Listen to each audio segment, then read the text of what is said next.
And in New York City, the White House taking historic action against Tren de Aragua. 27 suspected members linked to the migrant gang have been arrested, which includes the first racketeering charges against the group, as well as human smuggling, sex trafficking, and murder. Every member of TDA should be on the run because the Trump administration is committed to removing every single member of TDA and MS-13 from this country. This country is for those who believe in our rule of law, our principles, and are here to provide a life for themselves. It is not a safe haven for criminal behavior. Joe Saladino lives in Nassau County, which is right next to New York City. He is the Oyster Bay town supervisor, and Joe joins me now.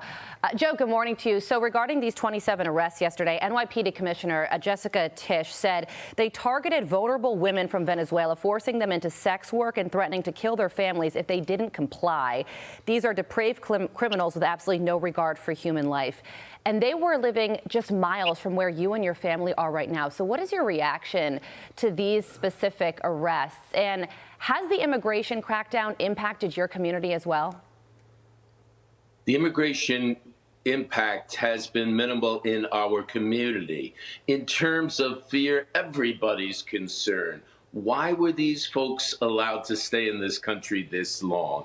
What has been going on that has allowed lawlessness? It's dangerous, it's expensive to taxpayers, and it makes no sense. Yeah, I know. And can you believe what Todd was just talking about, a 655% increase in arrests of terrorists since January?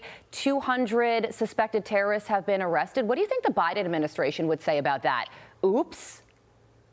They would cover and they would dodge and deflect because we saw that for 4 years. Now we have some common sense. I'm very appreciative of our Commander-in-Chief, Donald Trump. The people of Massapequa want safety, want respect. We respect our police officers. This is the home of Jonathan Diller, where his family resides. We continue to mourn that loss and the losses and the damage to everyone who has been affected by this.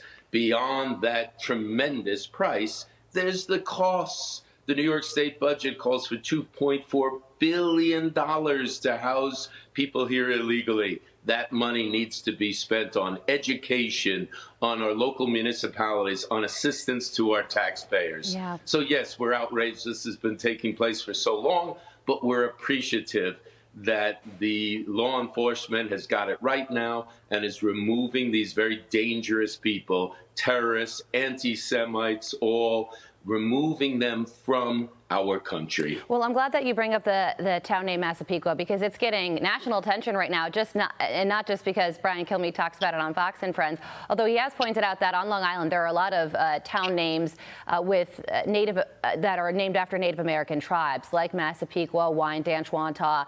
And in 2023, a ruling came down that said that the school districts have to get rid of mascots and logos related to Native American tribes or lose state funding. And President Trump just posted about this, and he said, yes, forcing them to change the name after all these years is ridiculous and in actuality an affront to our great Indian population. I'm asking my highly capable Secretary of Education, Linda McMahon, to fight for the people of Massapequa on this very important issue. Long live the Massapequa Chief. So what was your reaction when you saw that Truth Social post by the president, and also the fact that Secretary McMahon is going to get involved in this situation now? Everyone in Massapequa is of one thought. We want to keep the name. The name is a respectful name. It's chief. It's a leader. And that's what we're all about. We're about respect. We appreciate everyone. We certainly appreciate our Commander-in-Chief, Donald Trump, for coming to our rescue. And we hope it sticks and we're allowed to keep our logo. What is amazing is that the New York State Department of Education, that's trying to remove this mascot, has a chief of staff. Her name is Amelia Schiff. Will she be losing that title? Will they change that? Or is this about hypocrisy where they get to keep the name chief of staff, but they don't want the name chief? We respect our heritage. Massapequa is named after the Marsapeake Indian tribe. Why erase that? It's actually disrespectful to American natives. We understand if a team has the name Redskin, We understand. We are reasonable. We're educated. We care about one another in Massapequa, but we are chiefs.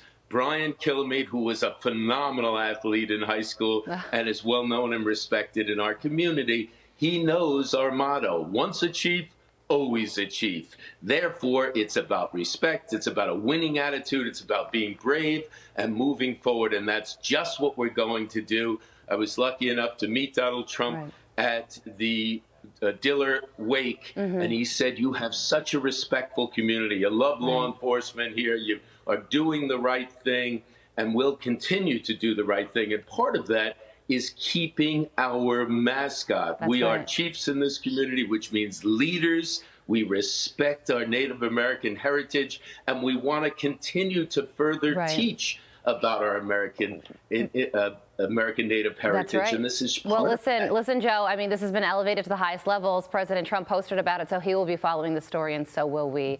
Joe Saladino, thank you so much for joining us. I'm Steve Ducey. I'm Brian Kilmeade. And I'm Ainsley Earhart. And click here to subscribe to the Fox News YouTube page to catch our hottest interviews and most compelling analysis.